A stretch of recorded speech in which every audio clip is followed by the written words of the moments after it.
Hello and welcome to Website Agency Secrets. This is the podcast where local businesses impact their communities better through their websites. So if you are a local business and you're looking to get more customers, impact your community, and get the word out about your business, you are in the right place. Today, we're talking about calls to action. And a call to action is really how to get your website visitors to do what it is that you ask them to do. A call to action is like asking for the sale. It's like if someone comes into your business and they're like, yeah, you have what I want, and you never actually ask if they want to buy it, then the probability of you making the sale will decrease. Same thing with your website. If you have website visitors and they show up to your website and you don't tell them what you want them to do, they're not going to do it. You have to make it abundantly clear what it is that you would like them to do, and that is your call to action. There are lots of different strategies, and today I'll be highlighting the best strategies for you as a local business to increase the number of people that take action, to increase your overall lead count. Let's dive in.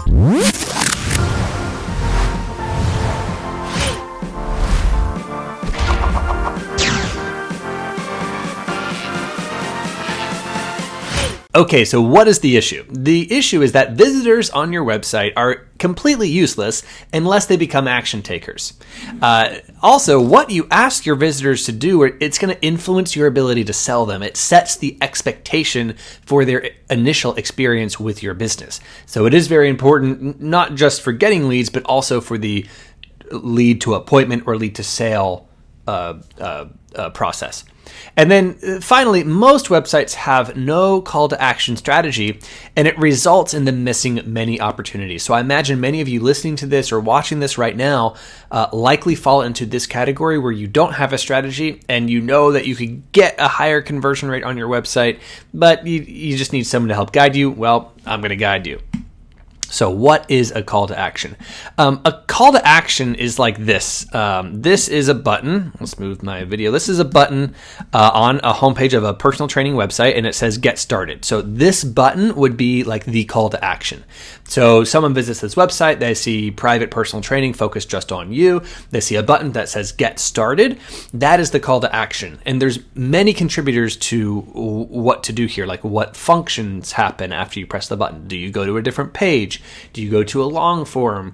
Is there a pop-up? What happens? Also, what does the button say? What are the words on it? So this button says get started. Other buttons say a variety of other things. Let's take a look at one of my favorite call to actions, which is on a website that was built by 97 Display, which is my website agency. And it has request more information. So this is another call to action where it's like pretty straightforward. Get fit, build character, and learn self-defense today, and request more information. And they even have this cool little pop-up that talks about when other people said 18 hours ago someone else requested information. It gives a little bit of it's called proof, and it gives a little bit of validation that other people are doing this too. So calls to action 101. It's important to think about what the call to action says, because this influences the consumer expectations of what next. For example, I don't like this call to action that says get started because it may set inappropriate expectations of what happens next. Many people when they're researching for fitness businesses, well, they're not quite ready to get started because they don't know what get starting means. Does that mean that they got to come in for an assessment? It comes in for a workout, comes in for like they have to pay money. And so people may interpret get started through their own personal lens, and it may prevent a percentage of those people from actually wanting to do something. I would say the majority of people researching personal trainers or even fitness stuff right now are not actually prepared in their mind to get started because they're really just in the research phase and they want to know, are you a trustworthy brand? Once they establish that you are a trustworthy brand, then they will be ready to get started. And that's what my website, my agency built with request information. I'll talk more about this in a minute, but this is a subtle change where now the consumer can say, yeah, I'd like to learn more about this business in order to gain trust. And as soon as that trust is gained, that's when we actually ask them to take a more higher level commitment, like getting started. And that's what I mean by it influences the consumer expectations of what next. Also, what functions happen after clicking? These days, everyone on their mobile devices, everyone on their phones, the more functions you have, the worse it's going to be. On the 97 Display website, you click that button, it actually scrolls down the website to a form. And that form is pretty straightforward. It's first name, last name, email, and phone. So the consumer knows right off the bat what they are giving, and they know that they have to give it in order to get more information to see if the business is trustworthy. On this personal training website, which I'm totally picking on right now, it's not run by us. If this is your website, personal trainer, hit me up because I can get you more leads. When they click get started, it actually loads a whole new page. And that is really a bad experience because the truth of the matter is consumers' patience is very thin. They have very little patience when it comes to requesting information. The truth is they are probably stalking a variety of websites on this journey of building trust. And so the more functions you have, the more load times they have, increases the probability that they will abandon you as a viable option when researching fitness businesses or any sort of business near them. So reducing the number of functions will increase the number of lead count. Then also, what information do they give? Every time you have a new field, you will lose more leads. Oftentimes people will add in fields just because, and they're not quite thinking about the implications of that. As I said, my lead forms are very, very much simple. They are first name, last name, email, and phone. I don't ask for what program are they interested in or what product they're interested in, because that's not the point of this. The point is that they are giving me their information, and then I can learn what information that they are, what product or service they're interested in my phone call with them or in my text message conversations with them, which is just a more powerful way. A lot of consumers they don't know what they want. They're not educated on your products. They have questions about them, and they need your help discovering which ones are the best matches. So I always say, keep it really simple, reduce the number of fields, and your conversion rates will improve. And I see this demonstrated in my websites. Like, we look at the data, and we do have customers that request an extra field, and we see that their conversion rates gets worse. And so don't add extra fields unless it's absolutely mandatory. Now, on the flip side, some people say, well, I need to qualify the leads. So what that means is they are getting so many leads that when they call up the lead is not a qualified person to do business with them. And I would say two things. Number one, the lead may not be qualified today, but they might be in the future, so you still want their information. Keep the top of the funnel really wide, like you want the information. Number two, if you are an entrepreneur and you are having so many leads and your time is so valuable that you don't want to call the people that want to give you money, then you can likely hire someone, a salesperson, to call and field those leads. You can make them commission only, and if you have such high volume, surely they'll be able to make a decent living. But until you get to that point, call your leads and accept their information. No need to put a long form with tons of qualifying questions until you receive so much volume that you and your salespeople simply can't handle it. I have rarely seen local small businesses fall into that category. Okay, so a couple call to actions I hate. Well, I hate the call to action, subscribe to our newsletter. The reason why I hate that call to action is because it usually goes in tandem with your other call to action, for example, get started or request information. And the issue with this is that you don't actually want them to subscribe to your newsletter, because let's keep it real.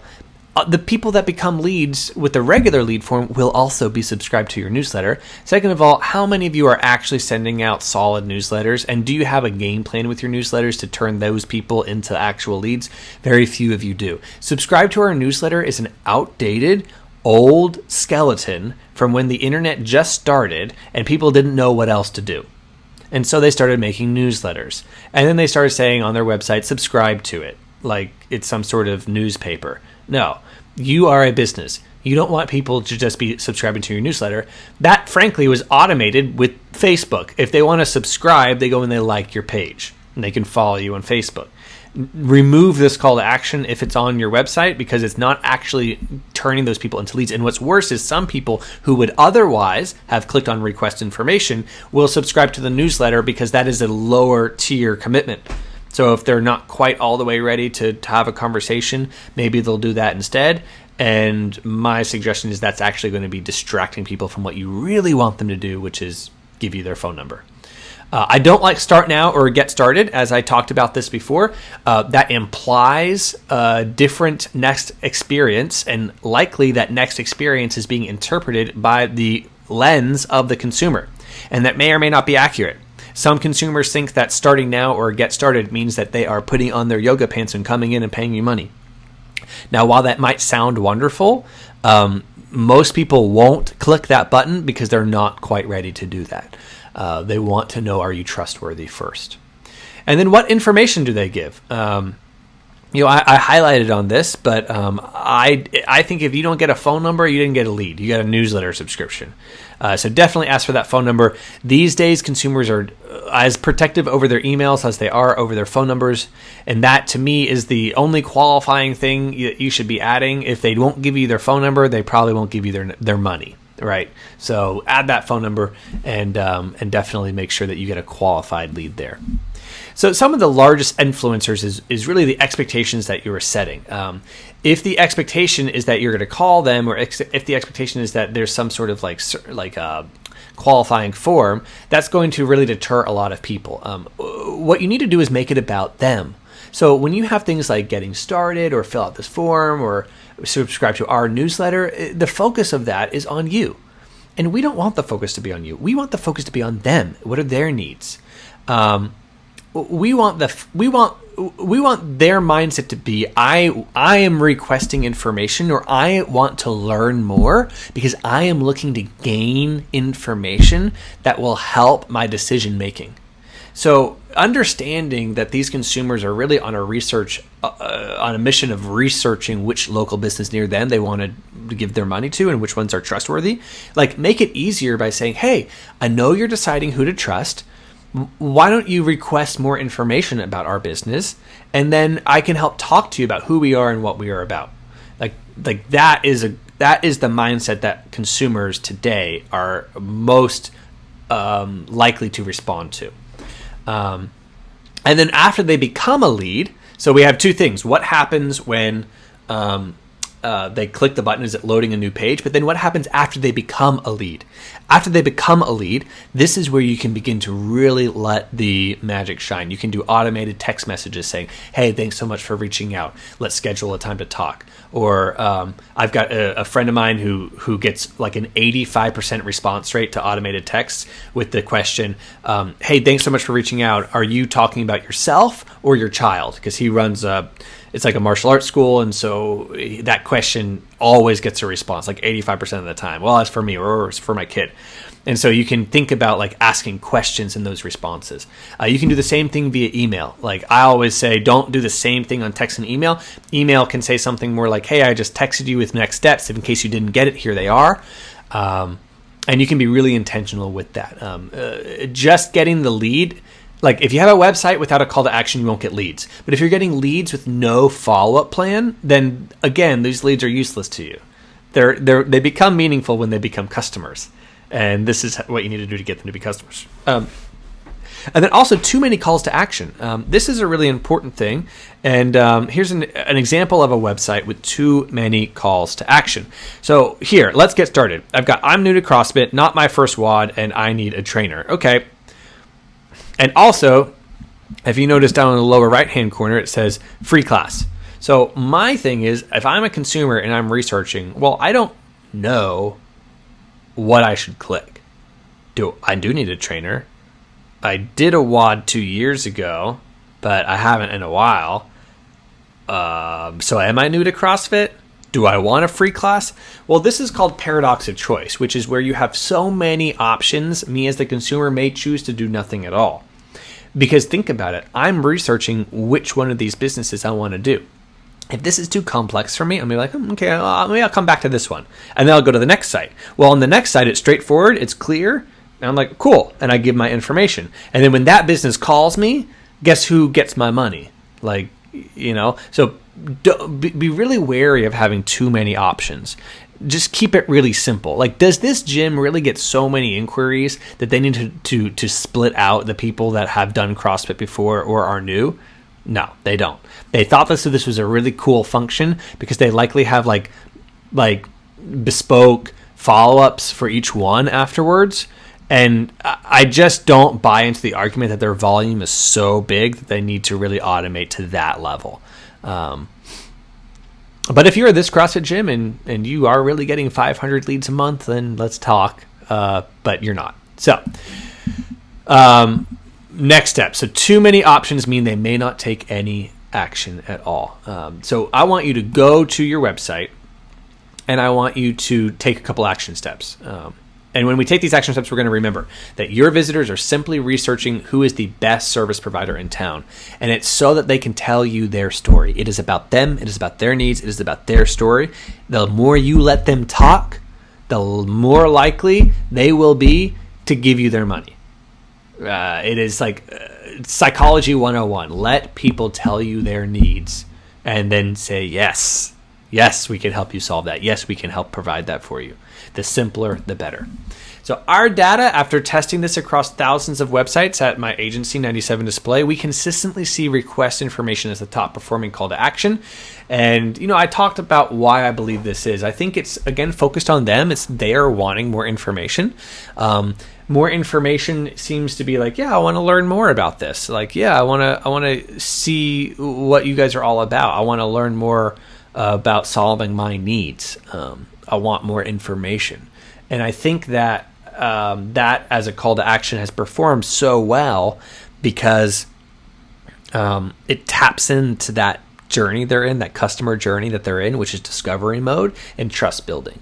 And that's why 97 Display websites typically are seeing 4 to 5 to 6 times more leads than the industry average site. Like any of those website examples I talked about, like this one, likely our agency would be able to get 4 to 6 times more leads. And this is just one of the many things that we do that has proven so successful.